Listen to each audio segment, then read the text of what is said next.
so you can fit that whole turkey leg in your mouth. You're gonna be the most popular girl in school. Yeah.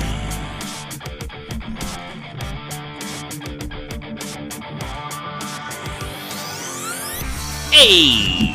Welcome to the Jake and John Show, the world's greatest podcast. As always, I'm here with my other host, Jake. What's up, John? What up? And, of course, I'm John, the most beautiful man alive. But yeah, we're getting into it, man. Today's the Thanksgiving special, pre-Thanksgiving special, something like that. And, but we've already started the festivities a little bit. This past Friday, we went to Palestine. Is it Palestine or Palestine? I'm going to go with Palestine. Yeah. Is that what it is in the Bible? Or is it Palestine? I don't know how you pronounce it. Yeah, I don't know. You got me second guessing. I would have always said Palestine. Yeah. Okay. So anyway, yeah. So I wonder if you live there. Are you a Palestinian? I don't know. Yeah, that's a good question. Or a paladin, maybe. No, I don't know. But yeah, so we went to Palestine this past Friday with our families, and I took my girl and her daughter, and we went there because they have a train ride there, and this is a real fucking train, a steam engine, right? Yeah, yeah. And it's super fucking badass and really like remodeled, and it's just fucking awesome. But anyway, it's based on the Polar Express, which is both a book and a movie, right? Yeah. So if you're familiar with that, it's the same thing. When you get on there, especially for the kids, it's really fucking magical because all the people who work there, they're like acting. They're actors or acting out the book and shit. And so you get on there and the train's going, and it really goes. I think that our brother Josh clocked it on GPS or something, and it was going like 20 miles an hour or something like that. Yeah, something like that. And so you start going, and then the waitresses or whatever you want to call them, I think they're dressed like chefs, and they come out and they're fucking singing and shit. And they brought us like hot cocoa with marshmallows in it and fucking cookies. And the kids were going nuts, dancing in the fucking aisles with them and shit. And so we were on the train, and we made it all the way to the North Pole. And obviously Santa Claus is there. And it was a cool little setup they had there. It was like a big-ass building. It had Christmas lights all over the fucking place, and then like a building on each side of it. And a bunch of elves, Santa's little helpers and shit out there. And then when we got there, the person running the thing, the main lady walking through the cars as we're moving, she's like, we passed the North Pole, and she's like, if you believe enough, then we can go and get Santa and bring him on the train or something, right? Yeah. And she's like, do you believe? And all the kids were like, we believe. And so the train started going the other direction. We went back and picked up Santa Claus, and he got on there. The kids were going fucking berserk and shit. It was a great fucking time. Oh, and there's music playing the whole time, like Christmas shit. Like a lot of the songs are straight out of the movie soundtrack. Like during the hot cocoa, they have that hot song. If you've seen the movie, you know what I'm talking about. And then so one of the things I thought was super awesome is my son has seen the Polar Express probably like 500 times. So he is like intimately familiar with the story and the music and everything. So when that song came on, like he knows all the songs. So he's listening to, it's the theme of the Polar Express. And so he's kind of dancing around, sitting in his chair there. And then when that first chick came out that had kind of like the chef uniform on, he was like the look in his eyes, man. It was like pure wonder. You know what I mean? It was like, it was like, he was like, it's real. That's what he said to me. He's like, she's real because it's like the movie. It's like the people that like dance and serve up the cocoa and all that kind of stuff, you know? But, yeah, that was so awesome, man. Like, I think like getting to see like my kid, like so happy and like, so just like, I mean, I don't even know the right word for it. I mean, he's so like into it and like so happy and innocent, you know, it like really works to melt some of my cynicism down that I've been building up all year. You know what I mean? It was like, that was a good experience, man. Yeah. For a kid too, they're still in that when you're 5 years old or somewhere in that range, you still believe in Santa Claus unless some asshole adult has ruined it for you, you know? Yeah. And you still believe in magic and just crazy things out in the world. And so when you're on that train and you see all that shit, it's real to you. Like you're there in the movie and you're living it and shit, and it's fucking cool, man. Yeah, and my daughter, you might have seen her from where you were sitting, but like she was just like, because I kept asking her because she was just like not a blank stare, but she was just like taking everything in. You know what I mean? She was barely talking. I was like, "Are you having fun?" And she would just like nod. But like when she sees all the people dancing and then they go and dance in the aisle and then she sees Santa, I mean, she's like in awe. You know what I mean? It's like a genuine awe. It's a super cool experience, man. I'm glad we got to do that. Hell yeah, dude. And we almost forgot one detail. And all the families had to have, the families all had to have matching pajamas on. And I had on, me and my family had on the Grinch pants, like a Grinch design, and they were red. And but the thing is we had them made for us. And of course, so grateful for the person who made them. But mine were a little bit extra baggy towards the bottom, and they actually looked exactly like Jinkos. Like the big ass fucking, like 40-inch super tube pants. Yeah. And I didn't even realize it until I put them on and I was walking around and I didn't really notice it. And then Josh, our brother, he was like, "Oh, nice fucking Jinkos, bro." And then I looked down and I fucking lost it because they did look like Jinkos. But it was cool. We had that. And then the like baseball t-shirts where it's white on, it's white on the main part of it. And then the sleeves are green. So it was pretty badass. But what did you have on? Yeah, so I had my pants were red and they had like Clark Griswold on them. They said like crazy about Christmas or something like that. And then I think I had that and then just like a regular kind of like white t-shirt. And then my kids had on like full footy pajamas. Even my 5-year-old who's tall, he looked awesome. Yeah, it was fucking sweet. Oh, and our uncle actually. And you guys had not communicated at all. He actually had the Chevy Chase pants on. Yeah. Dude, this is a sidebar on this. Like, I'm a huge Chevy Chase fan, like especially the Vacation series and all this. Oh hell yeah! And so, and I'm actually going to watch that Christmas Vacation here. I'm going to start trying to make that a tradition, like right after Thanksgiving. I think because that kind of sets the tone. You know what I mean? Oh, and yeah. And my wife's never seen it, so we're going to make that happen this year. And but what was I going to say? Oh yeah, so what I was going to say about that is something cool about Chevy Chase. This has nothing to do with Christmas or anything. About 2 years ago, I was on Facebook and I started following. I just liked Chevy Chase, because I would just like his movies. And turns out he was like on a kind of a Facebook binge. He was on there all the time talking to fans and stuff like that. And he's like, if you want to get something signed or something, send it to this PO box and I'll do it. And I was like, I'm gonna try this shit out. So I printed out that like iconic scene of him. When he goes to Wally World and he punches the moose, Right. Yeah. Yeah. I like printed out this picture of it and sent it to him. And then I kind of forgot about it. And then like a month later, dude, I got it back and he had signed it. And then I had put it between some, index cards to keep the picture, from being bent. Right. And he signed all the index cards and everything too. So it's badass. So it has nothing to do with Christmas, but I have Chevy Chase autographs and I think it's awesome. Yeah. I remember you telling me that was like that was like 5 years ago, probably, right? Maybe it has been that long. I don't know. Time flies for me now. Yeah. I remember you telling me about it and I was like, that's fucking badass. Yeah. Dude. Yeah. It's awesome. Yeah. Oh, and so the next day we were in Crockett, Texas. And we went to the Crockett Christmas Festival, Street Festival. Christmas on the Square. Christmas on the Square, yeah. And there's some interesting characters out there because Crockett, Texas, of course, has a small the population's either like 7,000 something or 13,000, right? Yeah. It's not too many. I looked on Wikipedia. It's definitely not more than like 13,000. And but it's like a small town. What's the name of that show? Like Andy Griffin, whatever the fuck it is. You know what I'm talking about? Yeah. From the 50s and shit. And that's what it looks like. That's where you're at. That's a fucking town that was, I don't know, built in the fucking 20s maybe, the 10s. I have no idea. It's old as shit.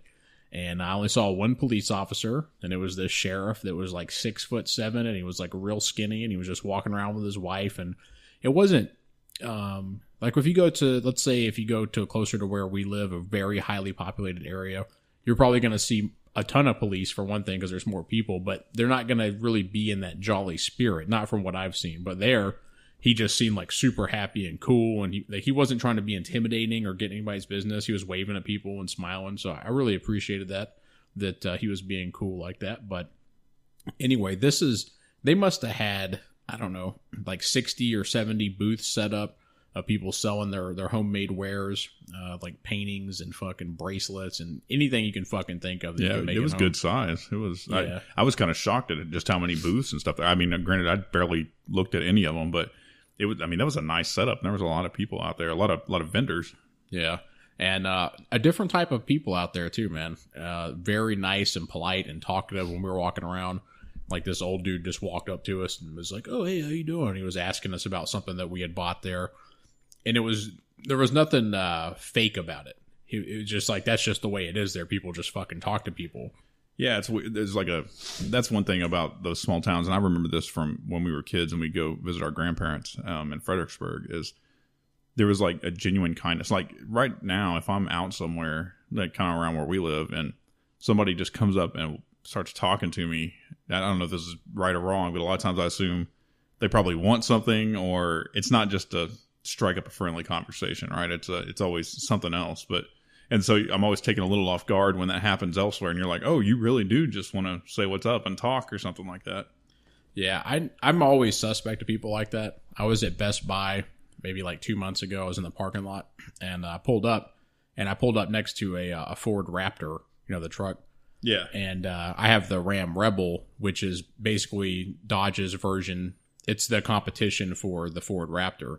And so I pulled up next to it. I didn't even think anything of it. I didn't even realize it. But this old dude who was like 60-something, he walked around to my side of the truck, the driver's side. And before I could even open the door, I look over and this old guy's sitting there fucking staring at me with his hat on, like smiling.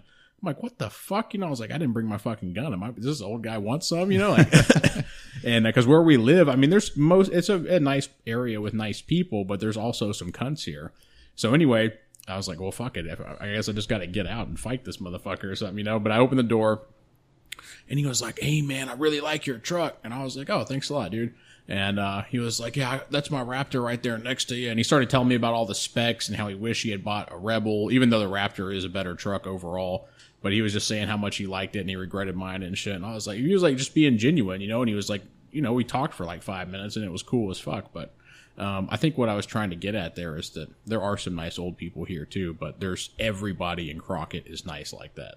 Yeah, I got the vibe there was good. Like everybody seemed to like and be in a good mood, and I guess it was a little weird to me. I was wondering why, because it's Christmas on the Square is what it's called, and this is like what 1 weekend before Thanksgiving even starts, So the timing to me was always like, I was just kind of like, why are you doing Christmas already? But yeah, I mean, it was fully Christmased out, man. It was just it was awesome. They did a really good job. Yeah, I had to go into the drugstore there. I think it's called the Davy Crockett Drugs or something. I don't know, but but I had to go in there because I got the sniffles. I still got them, but I had to get medicine and shit out of there. And it's kind of interesting because when you go in there, there's only one of each item in stock, and they may have like one more in the back room. But when you go to a store in a regular area, if you need to buy nose spray, there's fucking 20 boxes stacked back into the rack or whatever. But there was just one of each item on the shelves.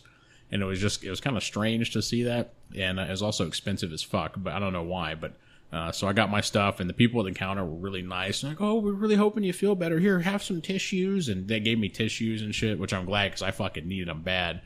And I don't know. Crockett it's like not a place I want to live full time, but I do like to go there occasionally. Yeah. And enjoy their atmosphere and their climate and shit like that. And then that night we went back to our family's house there and had a bonfire. Oh yeah. And fucking, I mean, I knew it was going to be big, but I didn't know it was going to have flames reaching 30 feet into the fucking air. And it got so fucking so high that we had to get the fucking water hose out and calm that shit down a little bit. Well, I mean, it was already a gigantic fire. Like how tall you think that thing was? Just, I mean, because it's like probably like what, a year and a half or 2 years worth of fallen tree limbs and all that. And not only that, but there's my mom's got a huge tractor out there. Yeah. So now they're able to move a lot of shit at once. You know what I mean? So this thing, it had to have been. It's at least 6 feet high of just pure fucking wood. No, it was taller than me, man. I'm going to say it was more like 13 to 15 feet high. Yeah, well, it might have been. Something like that. I mean, at its peak, you know what I mean? And but one of the things that we didn't take into consideration, there was some cardboard boxes on there. Yeah. And there was a big one on top of, and it was probably I'm guessing from an appliance or something. It was a pretty big, thick box. Well, once this fire gets started up, that thing takes off like an airplane that's on fire into a pine tree. And and it's burning up there. And I think that was the moment where we were like, yeah, we need to get control. Fortunately, everything was kind of wet, so it wasn't a big deal. But yeah, that thing, like for as large as it was, it took flight rather easily. It appeared. Yeah, we made the right move getting the water hose out. I wasn't too concerned because it rained violently for like 30 minutes straight earlier in the day, so I wasn't too concerned about it. But yeah, man, it was a shit. But that was pretty much our weekend, and now we have Thanksgiving coming up, which is tomorrow. And I have 2 Thanksgivings. I'm going to my girl's parents' house, and then after that, we're going to our mother's house, and we're going to have Thanksgiving there as well. So I've been on a fucking diet. I've been talking about this like on 2 podcasts ago, I think. And I've been good.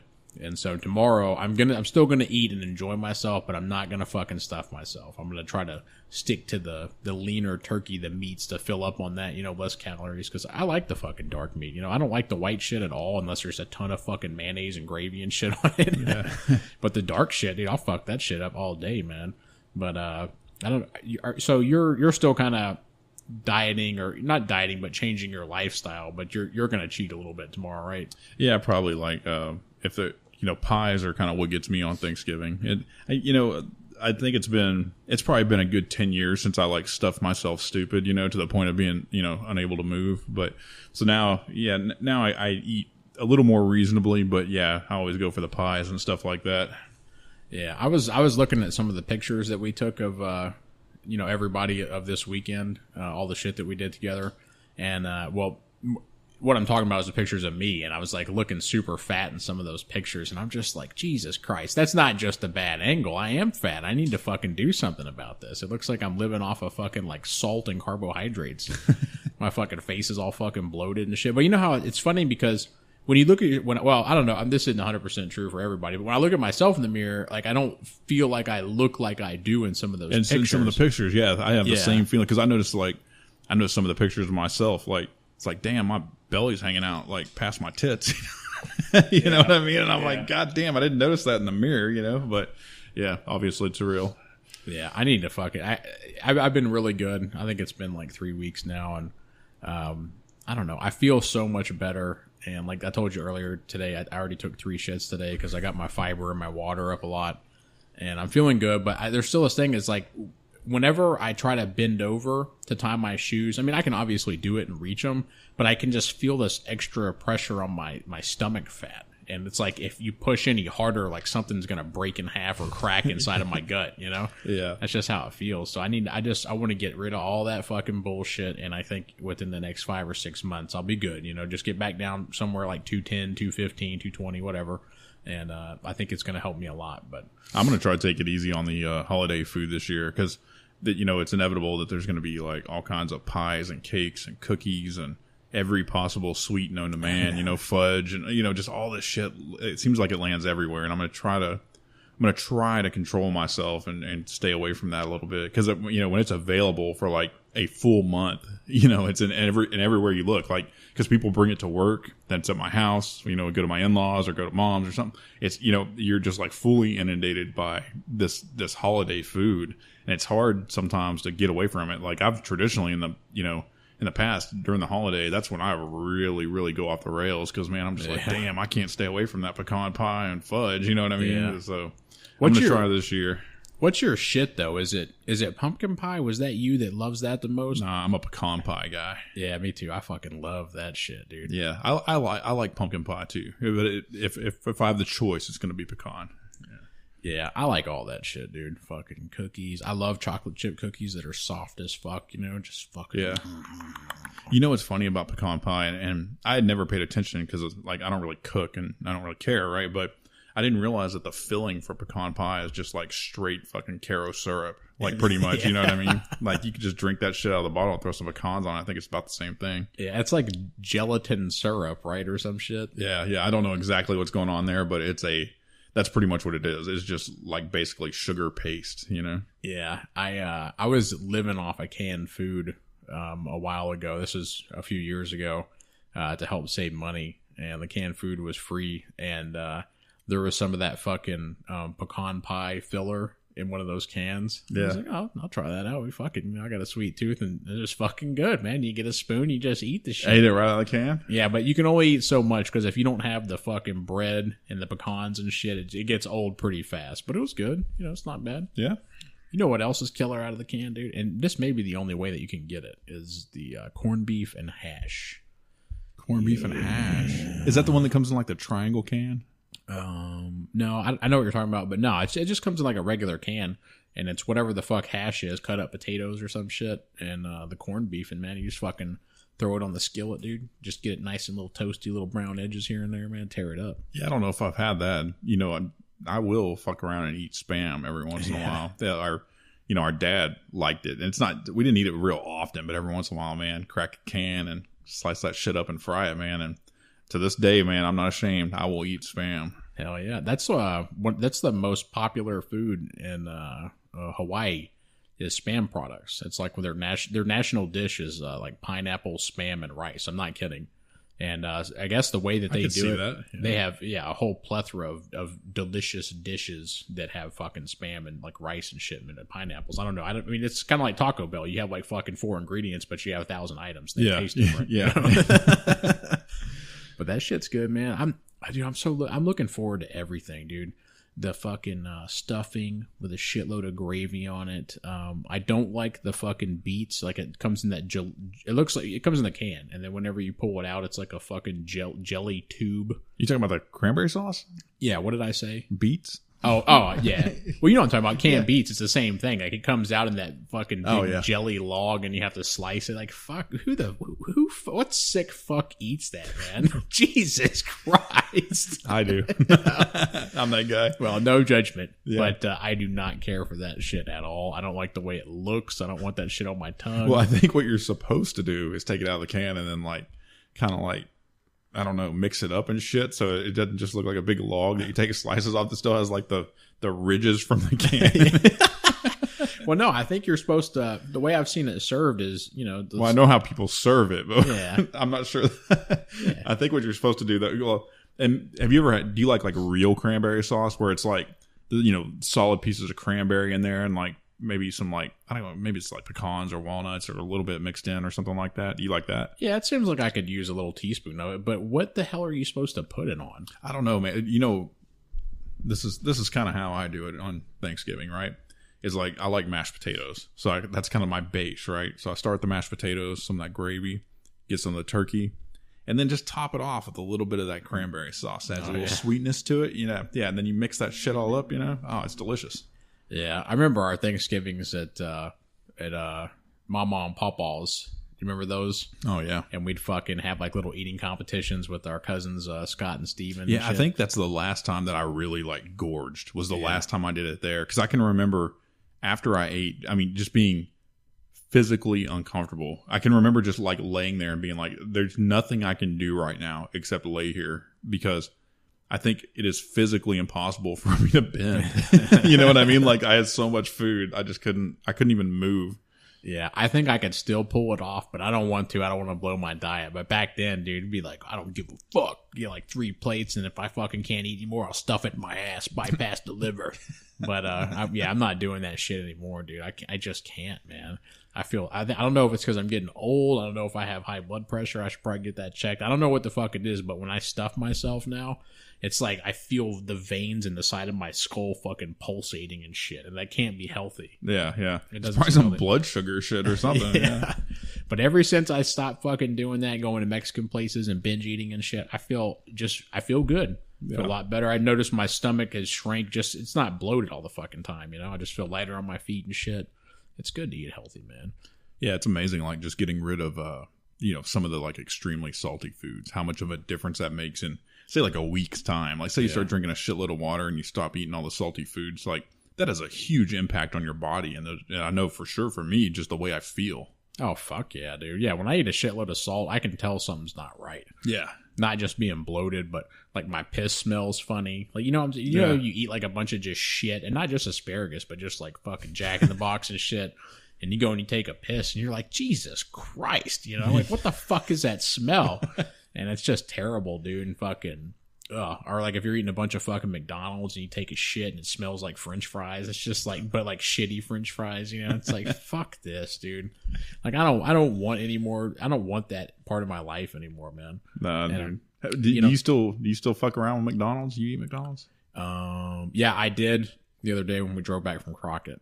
Because we hadn't gone to the grocery store, so I got a fucking double quarter pounder and a large fry. I had McDonald's for the first time in years and years, and it was actually fairly recently. I want to say, I think we were on the way back from the Renaissance Festival, actually. I think that evening we had it. But yeah, I have like this. I used to eat McDonald's all the time when I was younger, but I have like this mental block now where I don't eat it at all. And my son always asks, he's like, hey, can we eat at McDonald's? No, like we don't. And he's like, why? And we're like, that food's bad for you. You know what I mean? That they have bad food. You know, it's not good for you. So like, I've already like started instilling this in my kids. I don't know what it is specifically about a McDonald's, because like I'll eat at other fast food places sometimes, but I just feel like there's something like snaky about those fucks. I don't know what it is, but and maybe it's just like all the pictures I've seen of the like, you know, the food that doesn't decompose and all that. Like something's wrong with that shit. You know what I mean? Yeah. I'm sure it happens at some of the other places too, but something specifically about McDonald's, and maybe it has something to do with that creepy ass Ronald McDonald himself too. You know, but I don't know what it is. But yeah, I went for the first time in years the other day, and it was delicious, of course. yeah, I wouldn't say that any other way, but. Yeah, there's something about McDonald's, though, that we've got this, like, weird block against compared to other fast food places. Yeah, dude, you know what? Those fucking French fries, when they're fresh, and I mean fresh, not like they cooked them and then reheated them and fucking in the oil and all that. Like, when they take them right out of the bag, all frozen. They get that crisp, like, Yeah, dude. If you eat them within, like, the first 5-7 minutes or so, they're just amazing, man. But I remember I used to work with this... like really dirty redneck fucking guy. You know, he was a piece of shit. I'll just say it. But he always ate McDonald's. And one night he came into the office. Like we used to do turnover at my old job. So the previous shift, it was a big office. Everybody would come into the office from the hangar, and we would all like talk and bullshit. And everybody would, you know, tell everybody what work they got to do and all that bullshit. But this kid was coming in on the shift after me. And he always ate McDonald's. And he sat down in the chair that I was like just sitting in. I was like doing something on the computer for work. And he was eating French fries, and I guess he had been wiping his like fingers all over it, like the part where you adjust the height and the like the reclining and shit on those office type of chairs. And he had been touching it with his fucking shitty, greasy, salty fucking French fry fingers, you know. Nice. And but I didn't realize it, so I was like, "Hey man, get up! I got to do something." So he got out of the way, and I sat down, and he had the chair all fucked up. So I went down and I reached and I set it back to where it was. And I came back up, and it was the wintertime, and like I think I was sick or something. I was like scratching my nose, and I could smell the French fries. But normally it would be a good smell, I guess. But it was just the fact that he was just a dirty fuck that I just started associating those French fries with him, and like just McDonald's feces and shit like that for some reason. And dude, for like at least a year or so, I couldn't fucking eat McDonald's anymore because I would just picture this fucking dirty fuck. You know what I mean? I just couldn't do it. Amazing story, bro. Yeah. Yeah. It's funny the things that influence us over time. Yeah. The associations that you end up making, like especially as you get a little older, it's like you start thinking about the weird things you associate with like just that you associate McDonald's with that weird redneck guy, you know? Yeah. So Christmas is coming up, obviously. Yeah. And all the Christmas decorations for us have already started coming out, doing the lights this weekend. You guys already got your tree up, huh?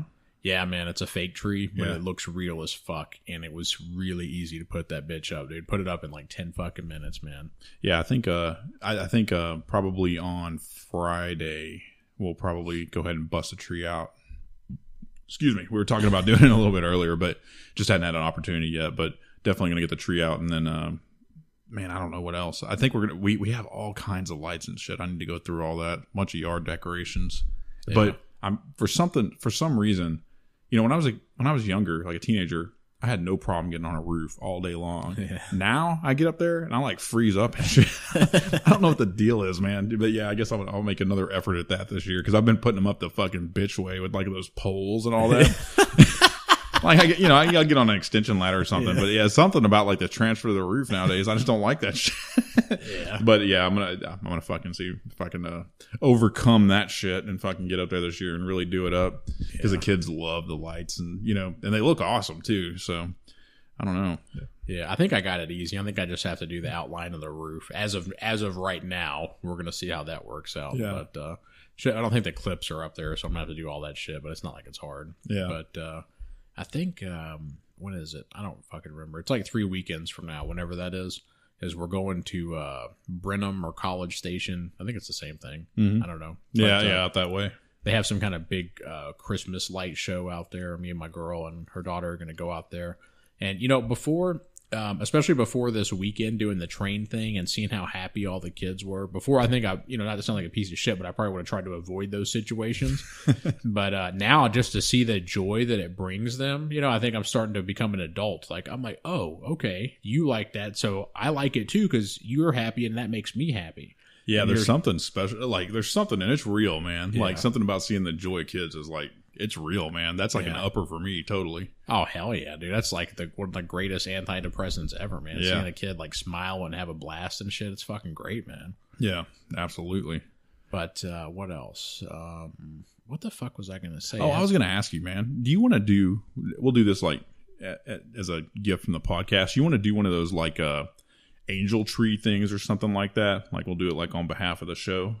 What is an angel tree? It's basically like, it's this deal where you've probably seen them in the mall and stuff like that. It'll be like a Christmas tree and it's got like little paper ornament things all over it. Well, basically and some of them are different, but basically what it is the ornament will have like a kid on it or whatever, say like how old they are, like what they want for Christmas. And then it's kind of like an anonymous gift type of thing. You pick that thing up, take it, drop it off at the little tree, the little drop off station or whatever. Oh yeah. Okay. That's cool, Yeah. man. So it's like, I'm guessing it's maybe underprivileged kids or, Yeah, stuff kind of like thing. that. Yeah, probably. I mean, yeah, probably all different kinds of circumstances. Yeah. I'm totally down with that. I'm going to be broke as fuck after the month of December, but I can squeeze in some Legos or something for some poor kid out there. Yeah. We'll put something Yeah. together. Hell yeah, dude. That'd be the fucking shit, man. But, Man. Are you guys staying in town? I don't know, man. I don't remember. I know we're going to visit our mom on Christmas Day, I think in the afternoon. And then after that, I'm not entirely sure. But, I don't want to sound selfish at all. But on some of these holidays, like I just want to sit at home because when we get busy at work and shit, and then just like regular life responsibilities on the weekends and stuff, it's like finally when you get 1 or 2 days, you just want to fucking chill, man. Just like binge watch Netflix. And we've both been playing at that fucking game, Hearthstone, made by Blizzard, the people who made World of Warcraft on our cell phones. Dude, it's the fucking shit. And if you've played or you're aware of Magic the Gathering, the card game, Yeah. it's basically the same thing, but it's on your cell phone, and it's fucking, dude, it's really fucking addicting if you're into that shit. I fucking love it, man. Yeah, I really just started playing it last night. All you guys were telling me about it. I'd messed with it a little bit before, but I didn't have the time to really like mess with it. But I actually sat down last night and granted, I played Magic before, but the game is really intuitive, and I kind of got into it. I ended up playing about 10 or 15 games, I think. And yeah, it's good, man. Yeah, I tried it. For me now, especially being in a serious relationship with a child and everything, because I used to be a hardcore fucking gamer, dude, balls out, fucking staying up. Like, I stayed up for fucking 72 hours straight playing Ashran's Call. Do you remember that game? Yeah. I was a fucking nut, dude, but I can't do that shit anymore. Well, yeah, I think it's safe to say that there was times in our lives where that was a lifestyle. Almost. Yeah. Yeah, dude, even into my probably until I was about 30 or 31, I would do like rituals, man. I'd go and buy, like if I had a 4-day weekend or some shit like that, I'd go out and buy like 2 or 3 family packs of Hot Pockets and then 2 of the 10 packs of the blue Monster energy drinks and just shit like that, Diet Cokes. And fucking, I would prepare for my gaming weekend because it was like 16-hour shifts on the computer, dude, just fucking loving it, fucking playing with my friends and my family, like people from the military and shit.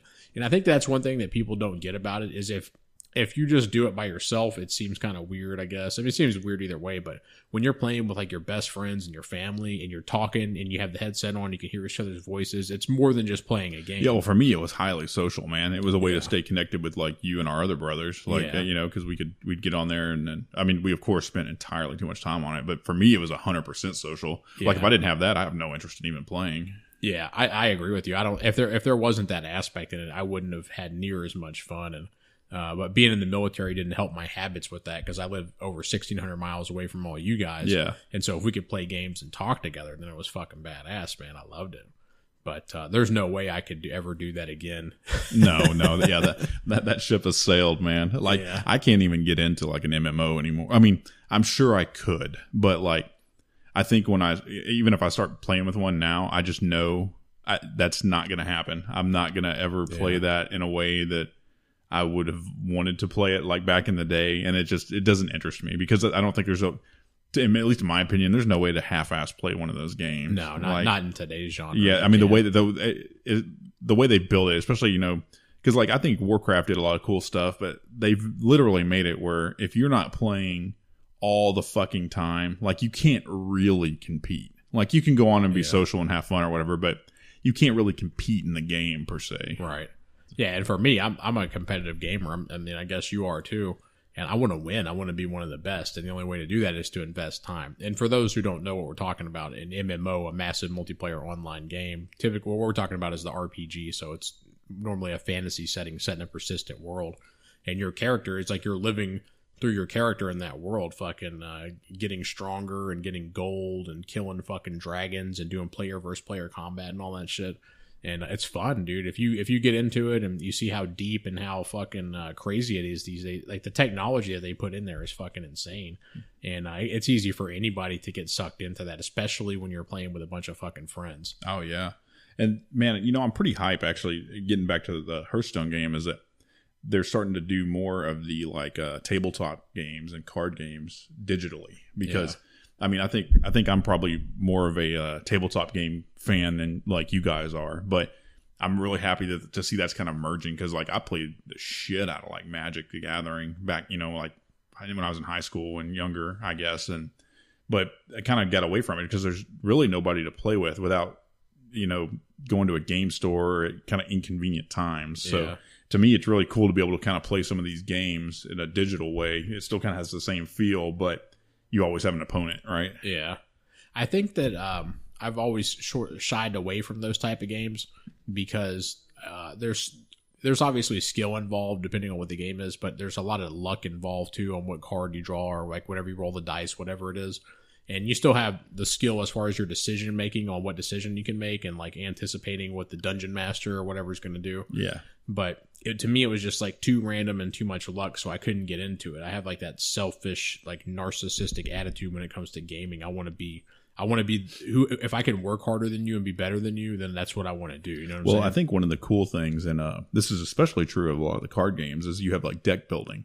So you do have I mean, yes, there's randomness that exists as far as the draw, but you have a lot of control over what you're playing. So you kind of can strategically build a deck. Well, I mean, this. I'm just kind of saying it for the people that never played them, but it's cool because you do have that level of control over the strategy. Then there is a skill component. It's not just like rolling the dice or spinning a spinner. You can come up with ways to, let me think of how to say that. You can come up with ways to fight different opponents, and it won't work for everybody because you may have somebody else that build a deck that works perfectly against yours. I mean, no matter how finely crafted it is. Yeah, and there's fucking like thousands of cards you can choose from, and a lot of them kind of do similar things.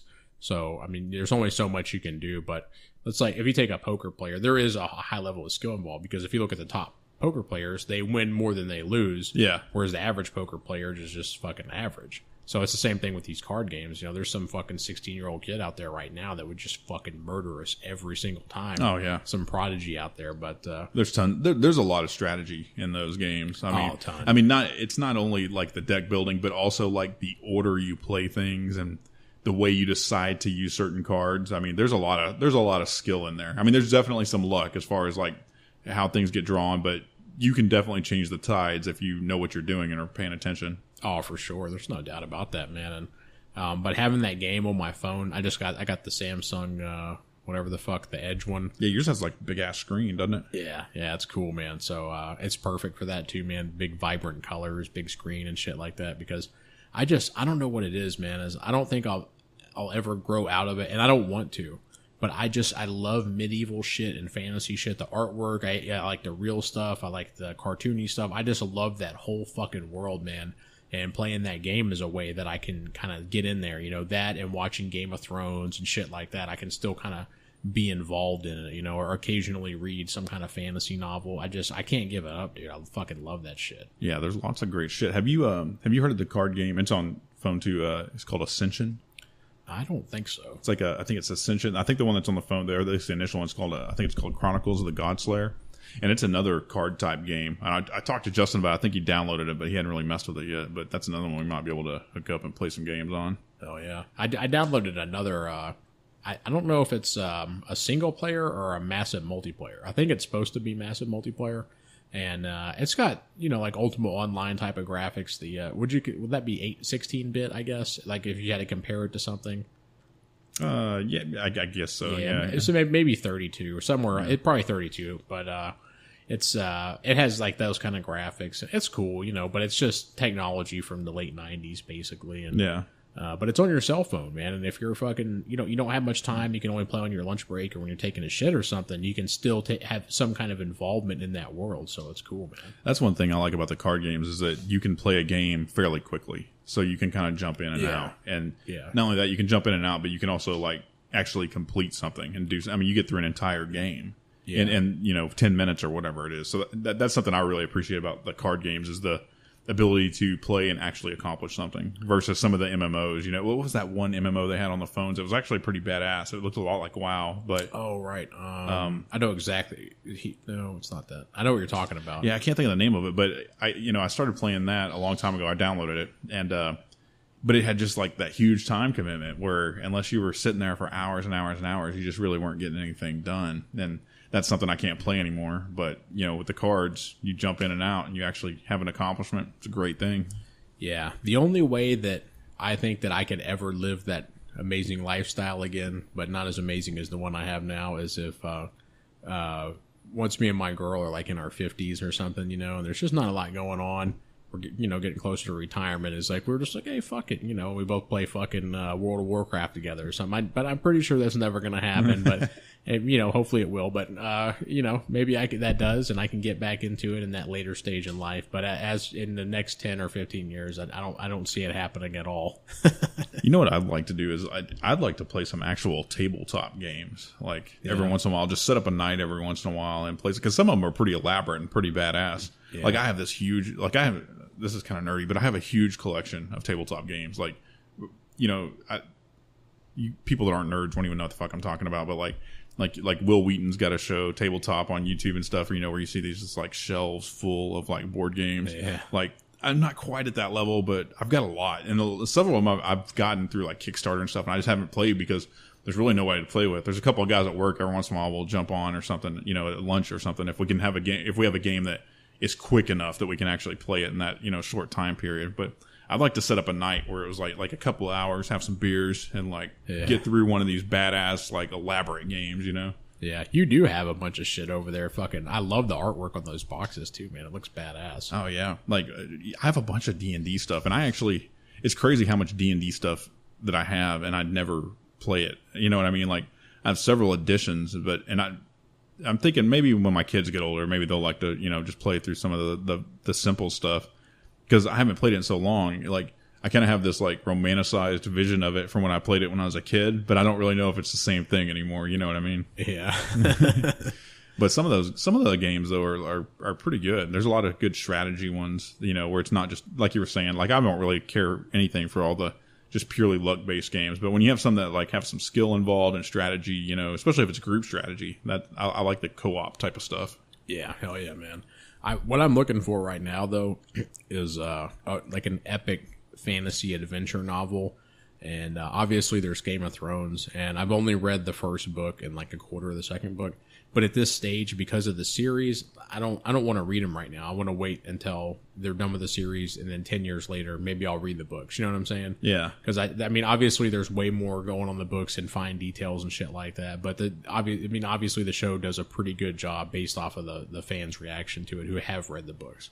But I just need something, man. And what was that one that it's a Dragonlance? It's like the beginning of the Dragonlance series. I think you borrowed those novels from me, didn't you? Song of Ice and... No, that's fucking Game of Thrones. Right. fuck. I can't think of the name. I know exactly what you're talking about. It's the first 3 Dragonlance books, though, with like Raceland and all them. Yeah, I fucking I remember back in like 2005 probably. That's when I lived in the dorms when I was in the military, and I remember you used to have Dragonlance books back in like the early and mid 90s. And I stayed home from school one day, and I was looking at the cover of one of them. It was just fucking sick art, dude. I was like 10 or 11 or some shit. And I started reading it, and I could tell that I liked it, but my reading level wasn't quite up to par to really grasp what was going on in the book, like some of the vocabulary and shit. But I always had Dragonlance stuck in my head because over time, you had a small collection in your room, and I saw Dragonlance, and I could look at the artwork and shit. And I was like, man, that's fucking badass. And our cousin Scott, also, and Steven, they're both into Dragonlance, and they've read a lot of that shit. And so, anyway, in 2005, it just hit me one day, man. I didn't have a game to play or an RPG, and I was like, dude, I need some fucking fantasy shit in my life right now. And so that's whenever I started to first learn about Amazon and shit. And I ordered that Dragonlance. It was the first 3 books, but it comes in one book. Yeah. And it's got this badass cover and shit, dude. And I fucking did the express order or whatever it's called, where it shows up the next day overnight. And it got there, dude, and it just so happened it was like a 3-day weekend. And I fucking opened the cover, and it was like, whoa, fucking golden lights and shit coming out, you know. And I was so happy, dude. But I sat there, and all 3 of those books are in there, and I read the whole fucking thing over a 3-day weekend, dude. I must have been reading like 14 hours a day or some shit. And it was fucking badass, dude. It's a great story. It's gotten a lot of criticism from some people who are more pristine, like their taste. They're more into Tolkien, however the fuck you say his name, and all that shit.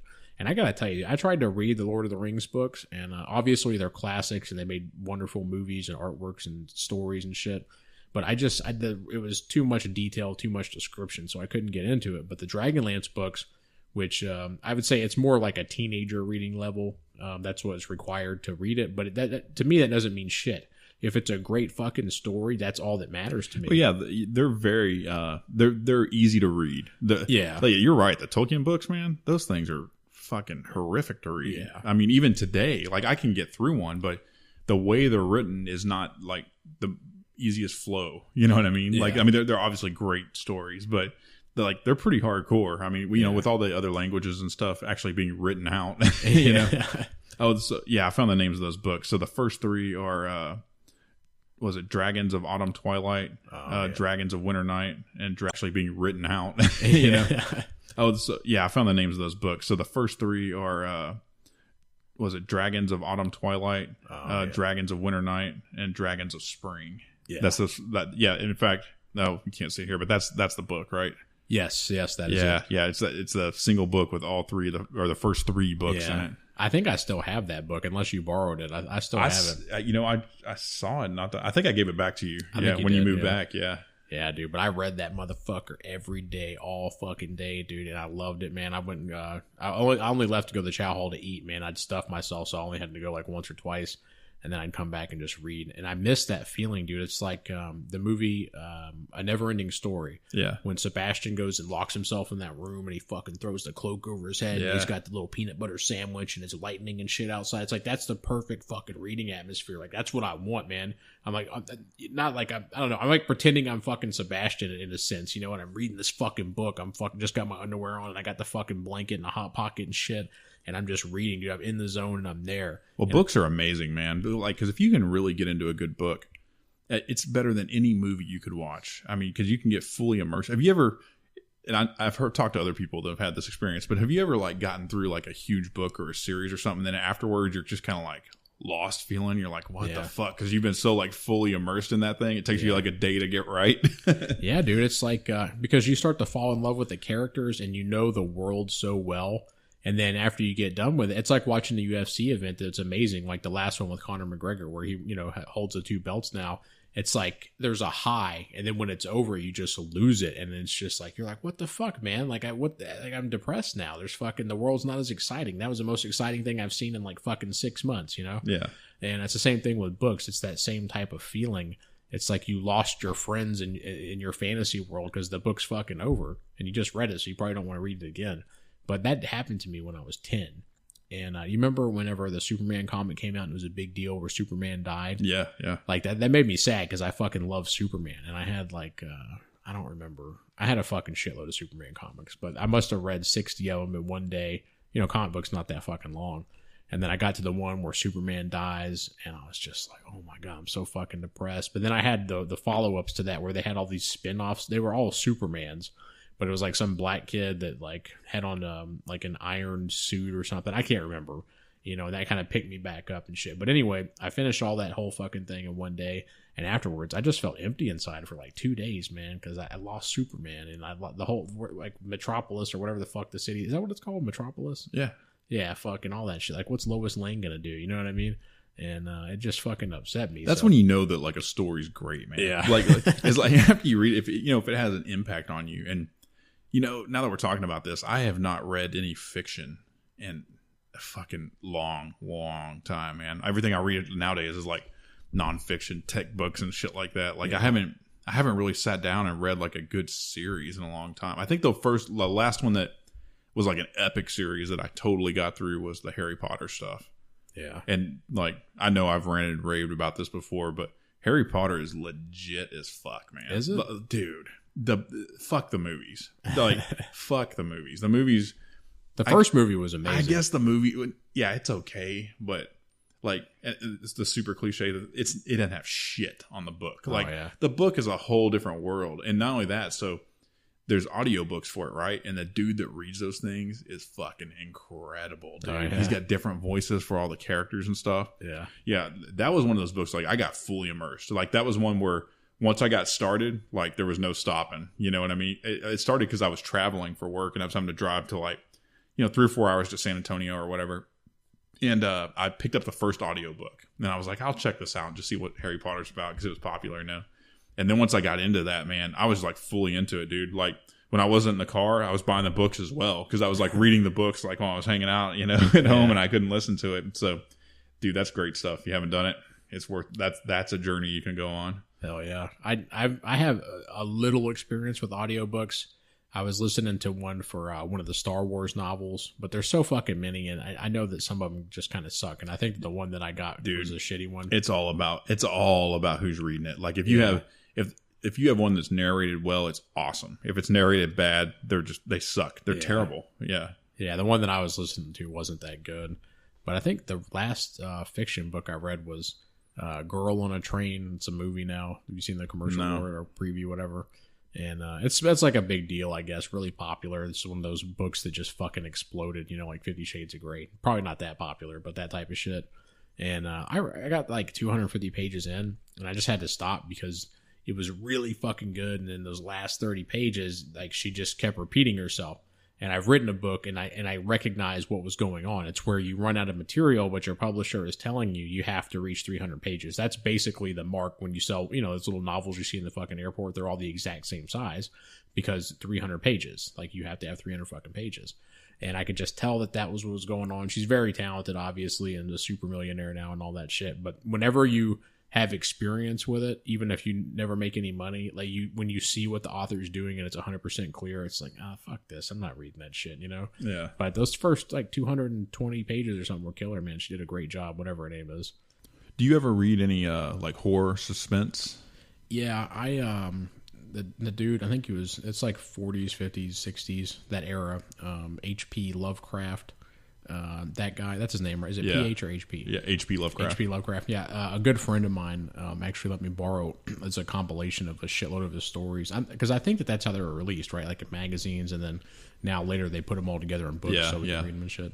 And you could tell that guy was way ahead of his time, and the stories are creepy. They're, by a lot of people's standards today, they might be outdated, but I thought they were fucking good. But what's that dude's name that wrote the Conan novels? Robert E. Howard. Yeah, Robert E. Howard. Yeah. See, he has a fucking cool story because, for one, he was in Fredericksburg, Texas, which is where our grandparents lived, in a place that we both love, a beautiful, majestic, fucking old school town. It's a really awesome place. And once I found out that that's where he was when he wrote the books, I was like, holy shit, dude. I mean, I was like in that. I mean, I could picture the whole atmosphere, like the way, because when you're there, it's a very unique environment, the way the trees look and everything like that. And, but I read that when he wrote those books that he was crazy and he was staying up all hours of the night, and that fucking Conan showed up in his house. and was saying, "You're gonna write my fucking story, and if you don't, I'm gonna cut your head off with this battle axe." And he had numerous interactions with Conan the Barbarian. Whoa. And yeah, it's fucking, and to me that makes me love it even more, because a lot of times crazy motherfuckers are geniuses in a certain thing. Like he was having like visions and stuff. Like, yeah, like not just wow. visions, like he was in the fucking room with him. Oh, wow. And he threatened to cut his head off with an axe if he didn't tell his tale of, the barbarian world and shit. And so he fucking just started writing, man. And I have the Conan Barbarian, the Barbarian book, and I think it's a compilation of all the stories that are in order, like a timeline order. And I think I've read like a quarter of it so far, and it's fucking good, dude. You can tell it's kind of old school fantasy, because you know how the fantasy from back then is quite a bit different than it is today, even though that today is inspired by those things. Yeah, that's, I know exactly what you're talking about. It's almost like when you read those, they sound, I know for me, a lot of them, they seem kind of like cliche, even though they were like what started it. You know what I mean? Like they're the original. And for people like you and me who have so much time invested into the fantasy world and medieval and Renaissance and barbarians, you know what I'm saying? Like for us, I've already seen that, I've heard that, you know what I'm saying? But this shit is it's legit as fuck, dude. It's kind of dark. Back then you couldn't be dark like Game of Thrones dark and get published, but it's dark. There's horrors getting fucked, and Conan's getting drunk and he's fucking cutting people's heads off and fighting giant snakes in dungeons and shit like that.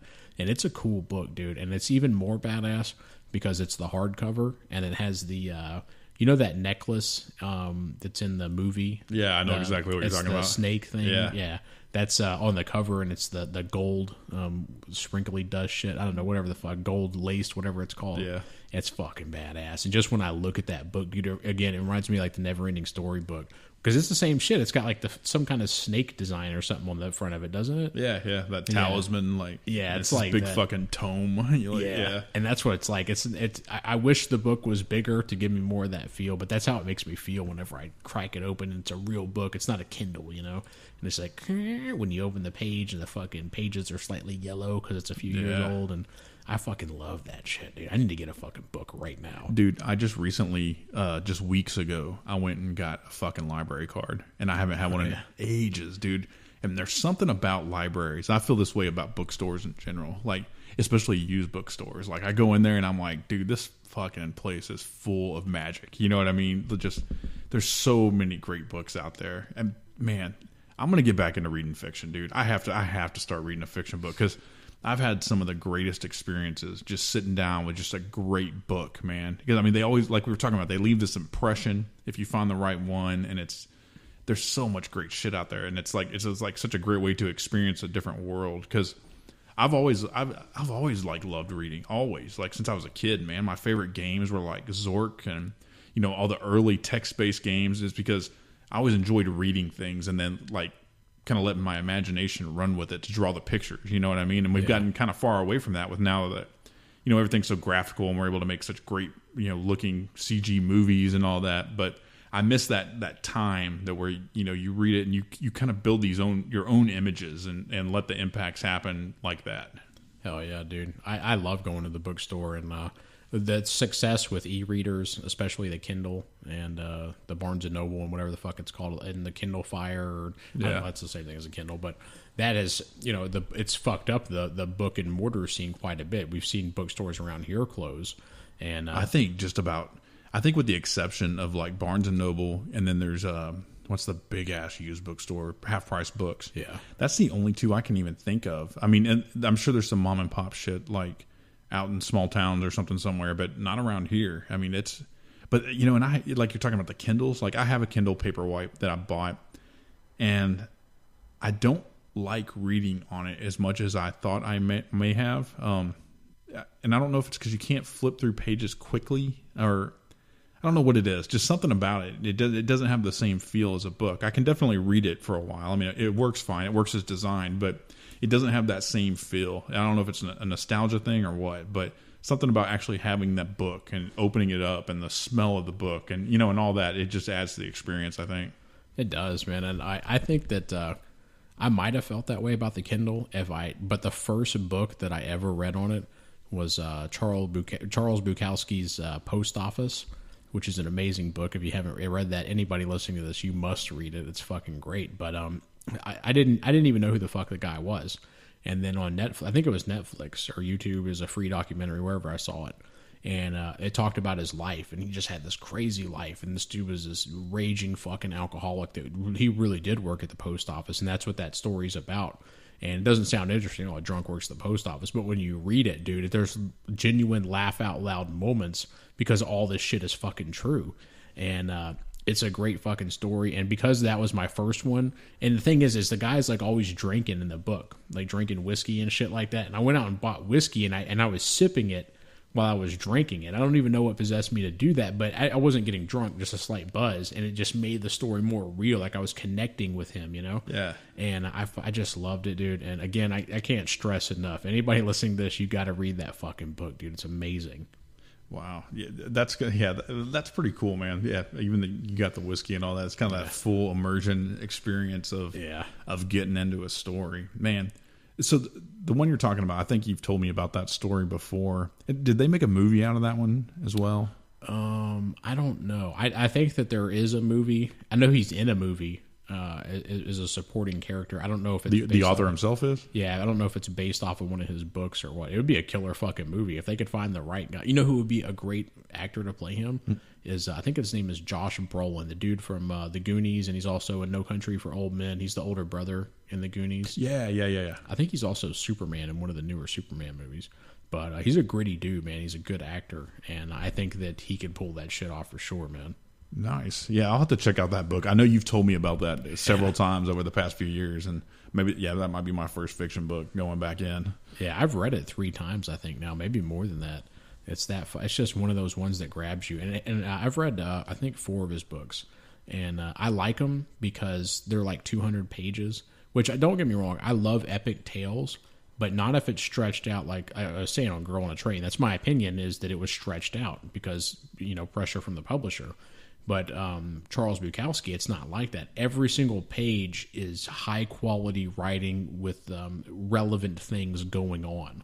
And to me, it's just, that's the way you should do it, man. You shouldn't try to stretch it out. If the story don't fuck up your story because you got to make it longer. You know what I'm saying? Yeah, I don't care how long a book is, as long as it is moving and has what it needs. I mean, because if the story is good enough, a 500-page book is fine. But I mean, if your story only needs 100 pages, then it needs 100 pages. You know? And even 100 pages, man, like a little novella or something. If it's a great story, dude, I'll read that whole motherfucker in one sitting, dude. I love it, every minute of it, man.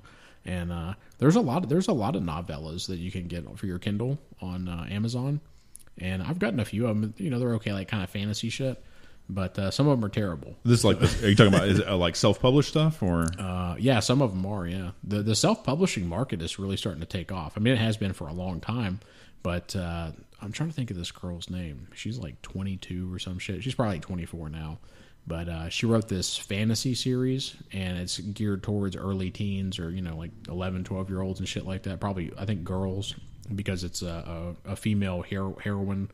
Is that how you say it? Yeah, I think so. Huron, I don't know, whatever the hero girl name is. But somehow that book just took off. Like, she didn't have any help promoting it or anything. Nobody vouched for her. And so she just fucking wrote it and self-published it, and it just exploded, dude. And she's fucking rich as fuck now, and I think they're doing movies off of it.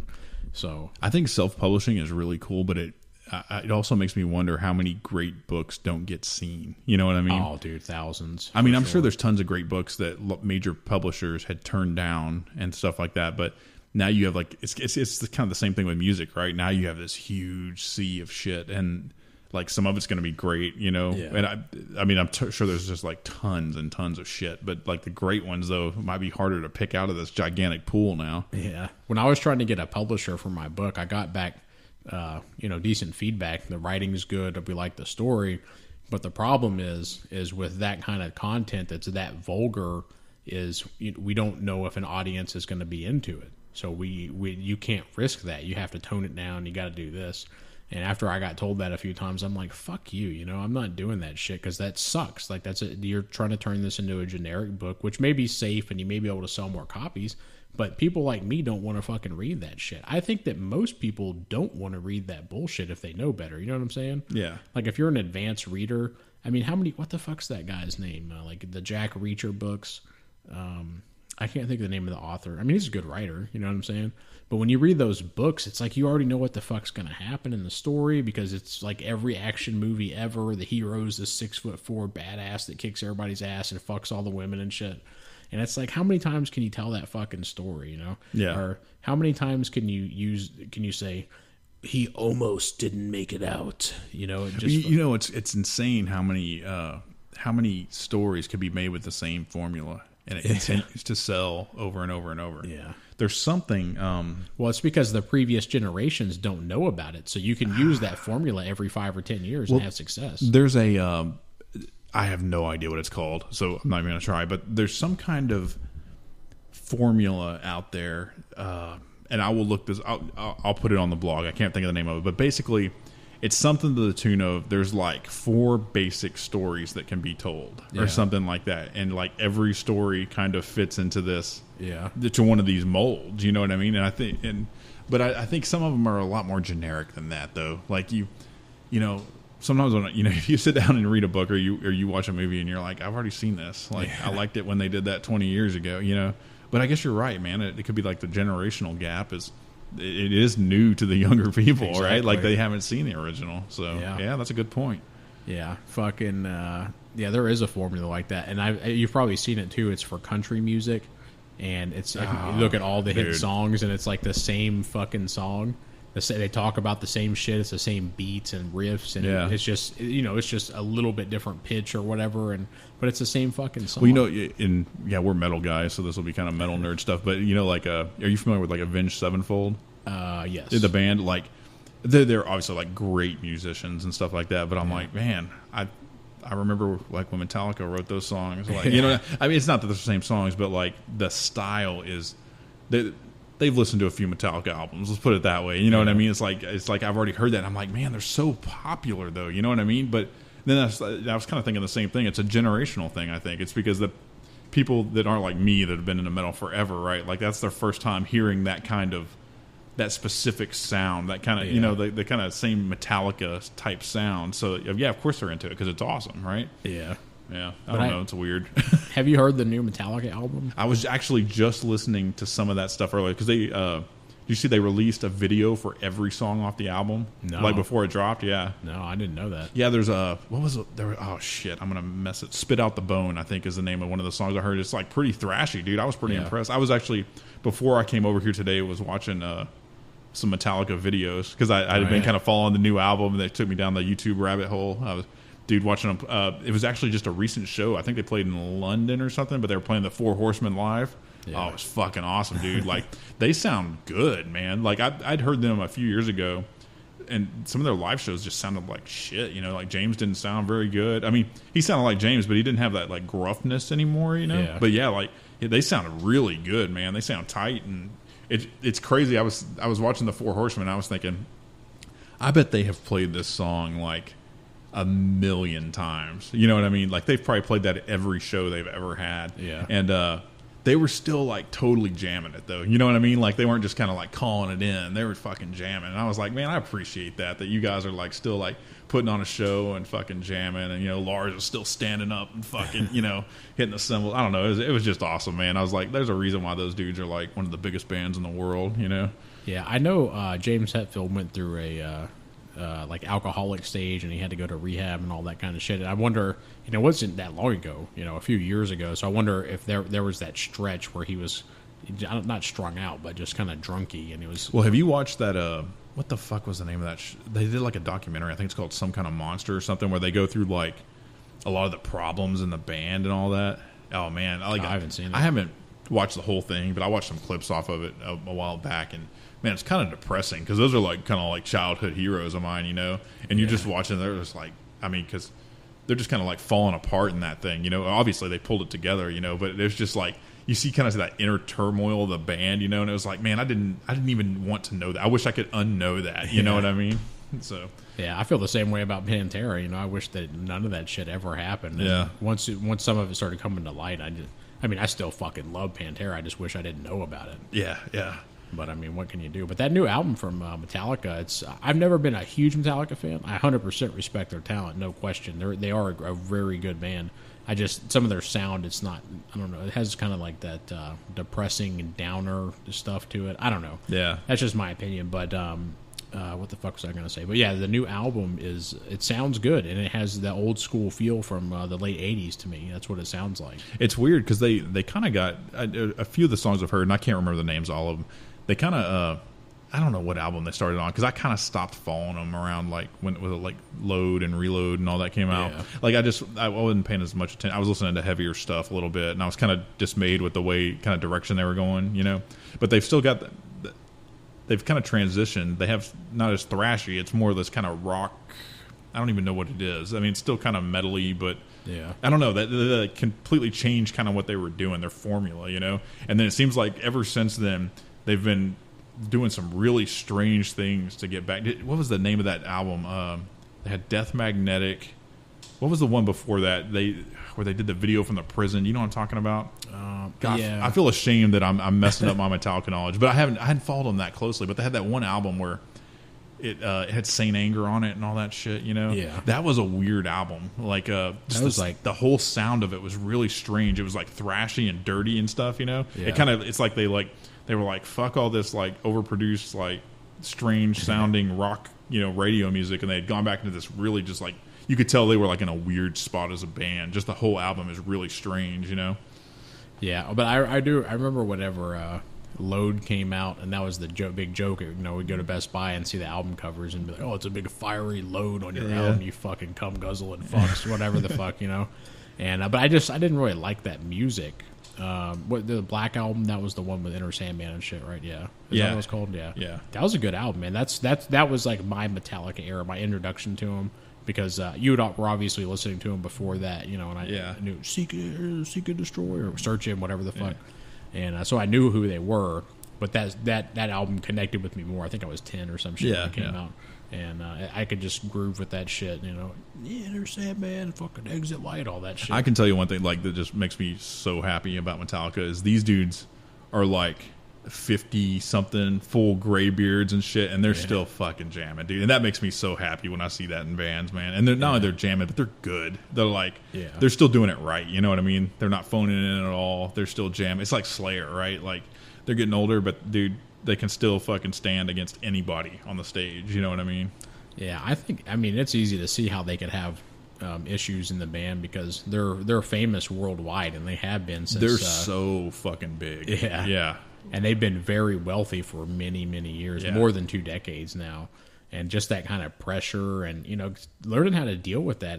I mean, not everybody's a natural at that. And especially if you come from the fucking, you know, hard rock. Well, if you start, you think about what they started as, like this, like thrash metal band. That's not like, that's like the exact opposite of like glitz and rich and private jets and all that shit, you know? So like when you get thrust into that you're kind of like crossing the streams. Yeah, you're taking people playing fucking with a hardcore audience and everybody's drinking and smoking cigarettes and fighting in the parking lot and shit. Yeah. And then you fucking start flying to Japan to do shows and fucking, you know, Argentina and wherever the fuck, and everywhere you go, everybody loves you and worships you and shit. Have you seen Metallica did a show in Antarctica? Have you seen that shit? I have not. Dude, go watch it on YouTube. This is crazy. So I don't know what it was. It was sponsored by somebody. It was like, I want to say it was like GoPro or something, but I'm not sure if that's right. But or maybe Coca-Cola. I don't know. It's sponsored by somebody, but it's crazy. All right. So I don't know all the details of it, but they didn't use amps. Okay. So, well, I say they didn't use amps. They didn't use like speakers. Yeah. Basically the whole audience there. And it's not a very big group of people. They're like in this weird, like a dome tent thing. I don't know what it is, but it's like out on the fucking tundra. Right. Yeah. And, all the people that are in there, they're wearing headphones.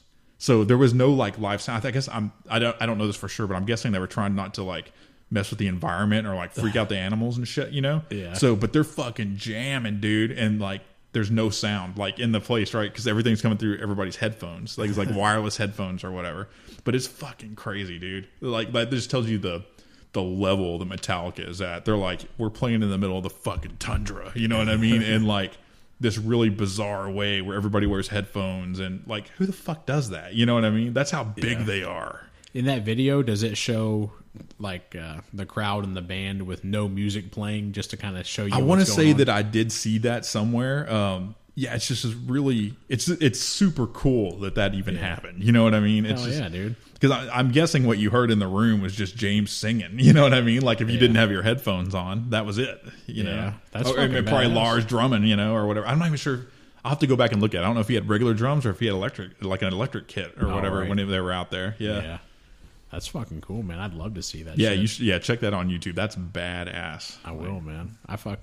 Shit like that. That kind of shit can make me like a band more, even if I don't like their sound or something. But just doing cool shit like that, I like. Yeah, because that's almost like fuck you money. That's just doing something because you can. You know what I mean? You're going somewhere that like 16 people live. You know what I mean?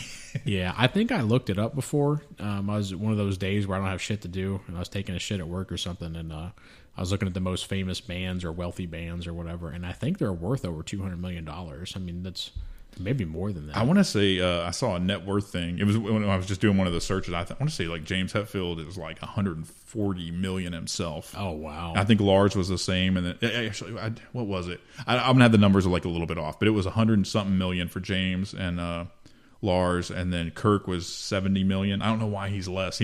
Maybe because he came into the band later. Because, you know, I think once they get that big, they're like a fucking business, right? Like, it's like you have this share and you have this share and all that. And then their new bassist, Robert Trujillo, I don't know how much he makes, but I suspect even being like the new guy, you know, I'm sure he makes a shitload of money comparatively. Well, I know, and I think it's in, I don't know if it's in some kind of Monster, or it's one of the documentaries they show where Jason quit, and then where they were doing the auditions for a new bass player, and that's when Robert came in, and they gave him $1 million, like as an advance, to start playing bass for him. Why would anybody leave Metallica? Well, it's funny you say that. I was just watching a thing about that, an interview with Jason about that, and what it was is that I guess James is kind of a dictator. This is really band nerd shit here, but metal nerd shit. But yeah, I guess like James and Lars, they're pretty fucking hardcore. They take Metallica extremely seriously. And Jason was wanting to do like some side project shit, and James told him like basically no. I think is what went down is he looks at Metallica as like this big fucking juggernaut cohesive unit, and you don't fuck with anything outside of that. You know what I mean? So I think there was a lot of tension there, and Jason, you know, was wanting to do some other stuff, love Metallica, but still wanted to do some other stuff, and he wasn't. I don't think he was ever getting to like really write on the albums and stuff like that. I mean, he was still kind of like the new guy, the hired gun, even though he'd been there like 15 years or whatever. Yeah. So I think he just like he wasn't getting to like do as much as he wanted, and then when he was trying to have like this other outlet of another band, it got shut down, and he was just like fuck, you know, he just couldn't do what he wanted. He'd already made millions of dollars, so I think he had to just like make that call, you know, just being happy in life. Has he had any success after he left? I mean, what does he do now? Not really. I mean, I shouldn't say he hadn't had success. He's had a band, like he had a band called Newstead a while back. He's been in a few. I think the band that he left or he was wanting to have a project with was called Echo Brain. And then, so I know he did that for a while, and then he did Newstead, and I listened to it, and I just wasn't that into it. Like, to me, it was just kind of generic. I mean, nothing against the guy. He's a great musician and stuff. To me, it just wasn't my style at all, you know? And I'm not sure what he's doing now. I mean, I know he's rich. I mean, he's loaded for Metallica and stuff, so I guess he just does whatever the hell he wants. But yeah, that's like rest in peace, Dimebag Darrell. When him and his brother Vinny, what the hell is the name of that band? Was it Hell Yeah? Yeah, I think Vinnie Paul's still in that band, isn't he? Vinnie Paul's in Hell Yeah, yeah. No, that's the one he started after Dimebag died. Oh, they were in Damage Plan. Right? Damage Plan, yeah. Yeah, see, I mean, they're both obviously the shit, but I don't like either one of those bands at all. And but you know, Phil's side projects are fucking good. Superjoint Ritual, fucking Down, and whatever that crazy death metal shit he did. I don't really like that, but Scour, I think, is a newer one he did. I think that might be is that the one that you bought me the record for? Oh no, that was that was the solo Philip and Selmo and the Illegals or whatever. Yeah. See, I like that one because it's just fucking madness. It's pure like Phil's fucking psycho brain. But he's just a talented motherfucker, man. He really is. And not just as a vocalist, but to be able to put shit together and how this sounds. And He's a talented motherfucker, dude. But those bands that Vinnie Paul and Dimebag were in, or whatever side projects, I don't like that shit at all, dude. Yeah, I did. I kind of like the way some of the Damage Plan stuff sounded. I mean, it wasn't like my favorite thing ever, but I thought it was all right. But it's because it still sounded like Pantera, right? I mean, it was still Vinnie Paul and Dimebag. It was Pantera music with different fucking vocalists, is what it was, you know. But yeah, Damage Plan, or not Damage Plan, but hell yeah, I'm not that big into like all those dudes. I feel like if they all went back to their original bands, they would be in better shape because it's like Chad. It's the vocalist from Mudvayne, you know, and then what's the other band? The other guitar player. He's from. I'm gonna fuck this up. I think it's Nothing Face or whatever. But you know, it's kind of a super group. It's based off of these dudes from all these different bands. But yeah, I've seen him live. I think twice even, and it's cool because it's Vinnie Paul up there or whatever. You know, it's kind of salute. You know, but it's yeah, it's just not my thing, you know. Yeah. What was that hit song that Mudvayne came out with back in like 2000-ish? Dig, that's it. Yeah. I kept mixing that up with Static X. Now, the singer Wayne Static, that's his name, right? He died, didn't he? Yeah, he died not too long ago. Yeah. Damn, what happened to him? Drugs. Ah, fucking Christ. Yeah, it's more fun. Yeah. I actually we went and saw Static X. I don't know. It wasn't too long before he died. And you know, they weren't my favorite band ever, but I did enjoy seeing them live. Like I saw them first live at, I want to say it was an Ozfest in like the late 90s or something like that. And man, they're good live. You know, they're fun to watch. But yeah, he's another one got took by drugs, man. Fucking A, dude. That shit is too common, man. It's a fucking cliche. You don't want to go out like that. Well, like we lost Dave Brocky, you know, from Guar, fucking Odorous. You know, like. I mean, was that drugs for him also? Yeah, it's fucking drugs, man. Like these guys, all these big talents that get taken out, man. Yeah, you would think that over time that shit would get old after 20 years of booze and drugs and partying, that you would want some kind of more stability in your life. I mean, I don't know their emotional problems or shit that's happened to them or whatever, but I don't know. I mean, I just would feel like I would get burnt out. But I guess some people don't, man, or they just got too many fucking demons. It's just that lifestyle, man. Always on the road and always, you know, I think that's just what those fucking people do, man, unfortunately. But, you know, I got to stand behind James Hetfield on the not letting your fucking band members do other shit. I stand behind him on that because it's fucking, you can't, like, if you already have something amazing, don't fucking waste your talent or cool notes or riffs on some other fucking band. Keep it for the main band. You know what I'm saying? I think, yeah. I mean, I don't know all the drama that went down there. I think part of it was, though, is that Jason wasn't getting to contribute like that. So he was like, oh, right. In the songwriting. Yeah. Like he wasn't right. I don't know if he was even on the, any of the songwriter notes or anything like that. I could have some of the details wrong of that, but I don't think he was getting involved in a lot of that shit. You know, he was basically just playing the songs that were on there. I mean, I'm sure he definitely wrote some of the stuff, but I don't think he was getting like the credit he deserved, you know? Yeah. Well, not to be like a cocksucker here, but let's be honest. There's some amazing bass players too from Primus, but I mean, it's just kind of the way it goes. If you're the bass player, it doesn't mean you're the least talented, but you are the least important, right? I mean, as far as you know what I'm saying? I mean, I know bass players and like they're talented and I like them and they're good, but I'm just saying, like, you're the least important member in the band. It's a fact. If somebody is an amazing guitar player, then they're better than you. You were probably the least important person in a metal band. Okay. Absolutely. Yeah. Let me rephrase that. In a metal band. Yeah. And you are replaceable. There's other motherfuckers that can ding those four strings around. So if you're in Metallica, you're out of your fucking mind if you're throwing a hissy fit. Especially you're invited into the fucking band, and now because you can't fucking write whatever bullshit you want to do, you're fucking giving up millions of dollars, like throwing a hissy fit. Like, go fuck yourself, man. I don't know, man. Like, I don't know if you watch the stuff. Like, he's a pretty cool guy, man. I mean, he wasn't like cunty about it. He was just like, my heart wasn't in it. You know, like I wanted to do different things. So he wasn't like a dick about it or anything. I don't think. Well, I'm sure he's set for life financially anyway. So fuck it. Yeah. I mean, what the fuck do I know? I'm not a fucking rock star. Hey, I know we can't see this on here. I'll post this video up here. But this is that dome that they played in. Oh, it's clear too. You can see outside. Yeah. This is shit. It's fucking crazy. Here, let me fast forward this a little bit so you can see what's going on. That's cool, man. So how did that come about exactly? Did they just wanted to do it? Or? I don't know, man. I'll have to reread the details of all that. I don't know how it came to be. I think it might have been just one of those like this is our goal is to go play where nobody else plays. You know what I mean? Yeah. The whole crowd's fucking headbanging and shit with earphones on. They're all jamming. Yeah, it's crazy. Is the band wearing the headsets too? I think so. Oh, it looks like Lars does have real drums in there. Oh, that's fucking cool as shit, man. Holy, was that a free concert or? I don't know. I can't remember the details. Oh yeah, there it is. It's Coca-Cola Zero. Yeah. Oh, that's who sponsored it. Yeah, this is one of those like extreme things, you know. Yeah. Or whatever. That's cool, man. But that's cool. Yeah, I recommend you watch it. I'll post it on the blog when we do this. Is it a full concert or is it like a one song commercial? No, I think let's see. This video is.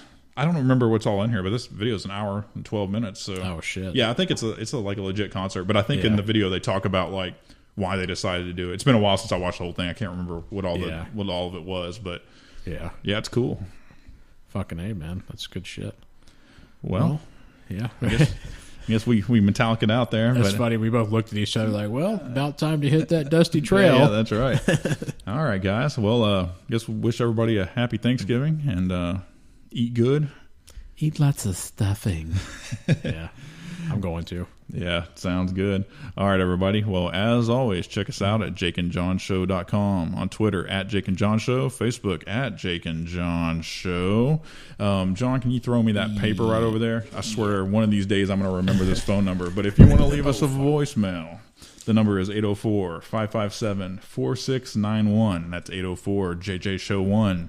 I feel like a real radio announcer when I say all that shit, man. It sounds like pro. Legit, dude. So I'll pay you. I guess before we jump off here, I just want to mention one other thing. So John and I have been talking about some things we are interested in doing in the podcast. And we still haven't figured out all the details because it turns out the place where the studio right now, I'll say that in air quotes, that we're recording in, we're going to lose access to the space, I think, at the end of December. Is that right? Yeah, December 30th. Yeah, so we need to find a new place to record. So we're going to be working on that. We're interested in possibly doing like a live video stream. We're still talking about the details of this because even the place we're recording right now doesn't have internet. So we have a lot of details to figure out before we can even get to where that's technically possible. But we're talking about throwing together a Patreon. And this is something we're still working on. I just wanted to mention it because we want to see if maybe we can get this thing to at least fund itself, because that would be nice for us. Right, yeah. Yeah, we've got all this initial equipment. Everything's going pretty good. So I guess be looking for that in future episodes. We'll talk more about it when we have some more details. But we're going to try and, I guess, for the different levels, maybe give away some show stuff, some like show-branded gear and stuff like that. And maybe get a live chat going during the show or something like that. Like a where we can get a little more interaction with people that actually listen to it. So that would be awesome. But like I said, we'll have more details as that comes up. I just wanted to kind of throw it in there before we jump off.